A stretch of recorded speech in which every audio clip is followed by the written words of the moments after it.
that they've tied it into. That's what they're going to run with up until 2016.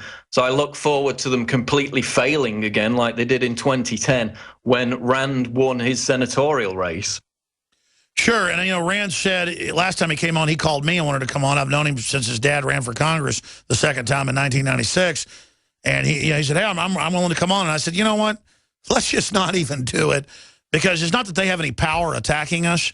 It's just that it doesn't even do anything for the show to have Rand on. We want to get him in as president or Ted Cruz.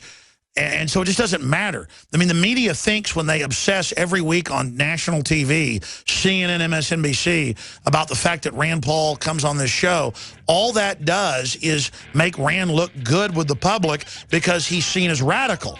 People want something radical to compare to the radical Obama policies. They want a radical turn away from running off the cliff. Paul Watson will read all your big articles at Infowars.com and PrisonPlanet.com tomorrow. Thank you so much for spending Sunday with us. Thanks, Alex. We'll be back. Stay with us. We got 3 more segments left with investigative reporter John Rappaport. And I tend to agree with him that there's been major hype in the past dealing with H1N1 5 years ago that was a total hoax, and that came out mainstream news later, and dealing with other medical things. But Ebola has reportedly killed over 1,000 people now, since we just talked a few days ago back on Thursday. It has reportedly spread all over the place, and we know it's very communicable. So why are they taking people for the first time into Germany, into the U.S., into mainline medical facilities? That is a big deal. Is it for plausible deniability when they release something later, to create fear, to push a vaccine a year or 2 down the road? Obama signed an executive order to allow detention of Americans with any type of respiratory illness. Unprecedented. That's up on Infowars.com. While the borders are wide open and illegals that are sick, I've had senior Border Patrol agents on the last week, including the head of the Border Patrol Retiree Union, confirming it's on purpose and organized crime, and people that have TB, you name it, are allowed in. I mean, that's crazy town. So what is the plan with the borders, Ebola, this age of crisis? I keep saying more and more crises. Dollar devaluation, staged war in Ukraine, turning al-Qaeda loose in the Middle East to kill Christians everywhere, the Gaza situation, all these crises popping up at once. What does investigative journalist and a guy that's done investigative journalism for some of the biggest networks out there in the past, syndicated columnist, NoMoreFakeNews.com, what does John Rappaport think in the big picture? Before we get into Ebola and the rest of it, we've already talked about that for an hour and 15 minutes. John, I've thrown out the gestalt here, or the big picture, that clearly things are going into high gear. Is it just meant to set the precedent where we'll put up with anything? Is it meant to put us into learned helplessness? Is it a Pavlovian event where they shock an animal enough it just curls up in the corner? Is this learned helplessness? Is this Stockholm Syndrome writ large? Or is this one part that, one part just criminal activity, and one part Nero burning Rome for fun and then committing suicide a year later? Because all he could do as dictator, who no one stopped, was kill himself, which a lot of crazies do. When they can't dominate others, they've already won, they just kill themselves. Is it Hitler turning east to attack Russia? Is it Napoleon turning east to attack Russia? Is it criminals always trying to get caught, finally trying to bring themselves down, taking bigger and bigger risk? Is it one part that? Have I properly, from your literal deep understanding, and I don't kiss my listeners or guests butts, but Paul Watson's real smart, John Rappaport's real smart, these are the type of people I listen to. What do you think's really going on, John Rappaport? Well, Alex, I think the learned helplessness part is major.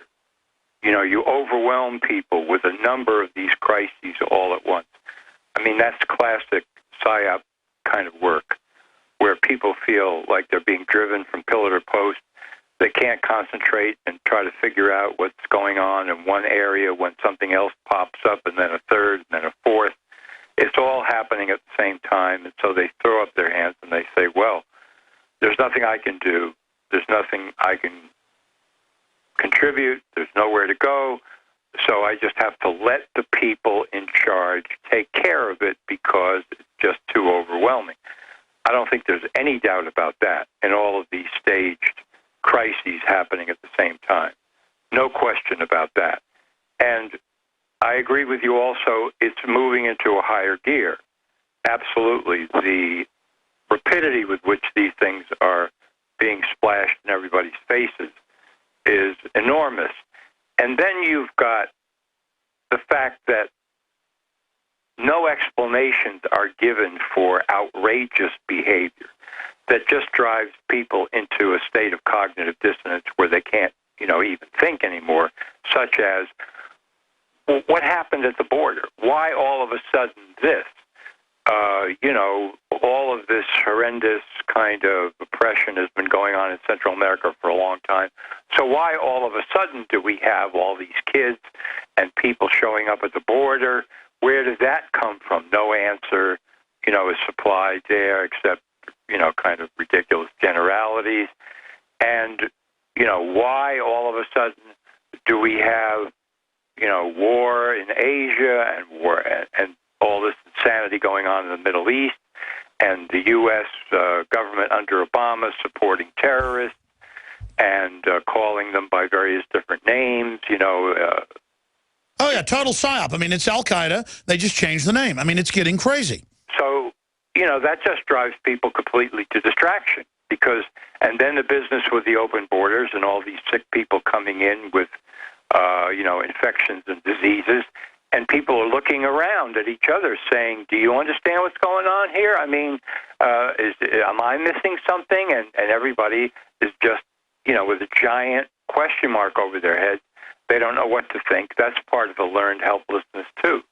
So to me, that's just a major, major aspect of this. Well, let me ask you this then. Is the bottom line, this is full spectrum dominance, siege level warfare by the globalists against humanity as a whole to bring in a global crisis so we finally accept global governance? Yeah, absolutely. I mean, that is the end game. That's the purpose for all of this. All of the sub-motives and objectives and whatever all feed in, as you and I have discussed a number of times, into that big picture, which is total global dominance by the globalists. That's what they want, so that people will just give in. Okay, so it's time for a new money system. All right, whatever you say, do whatever you want, because we just can't fight it anymore. That's what a lot of people think. And, of course, that's totally wrong. But when you have this kind of psyop assault on people's minds and consciousness, that's what you get from a lot of people. They just give up, they surrender, and then you can enact even more insane things than you did. I mean, it's like testing the limits of insanity. Okay, if we just open the borders and we let hundreds of thousands of people flood in, people that are sick, people that are dying, unaccompanied children, terrorists, gangs, this, that, and the other thing, and the people will go for that, and there won't be any massive rebellion in the streets. Why not bring in live Ebola? Exactly. Let's try that. And if that flies, okay, so maybe it's time now for Obama to unilaterally declare amnesty for all immigrants and to say that the whole idea of borders in the first place is ridiculous. Stay there. Incredible. See, folks, I'm up here ranting and raving. John Rappaport in like 6 minutes just crystallized everything. I mean, you don't hear this anywhere else. And I'm not just saying that. You really don't. I mean, he just broke it all down. We'll talk about how we stop it and what he expects to happen next, what they're going to do next, coming up on this Sunday edition. This is Alex Jones for InfoWarsLife.com. The latest in preparedness is now here. An electrically stabilized colloidal silver solution that can be added to both your home cabinet and preparedness pack alike. Concentrated to 30 parts per million in what has been dubbed the survival silver solution. The new InfoWars Life Silver Bullet Colloidal Silver is the answer for you and your family. And it's entirely free of toxic artificial additives that are loaded into many products. The InfoWars Life Silver Bullet Silver is so powerful that it is concentrated into a 2-ounce bottle and is not recommended for extended continual use. This is not a low-grade formula. We are working with one of the top laboratory manufacturers in the United States to bring you the best form of colloidal silver using electrical processes within a base of deionized water for your preparedness storage.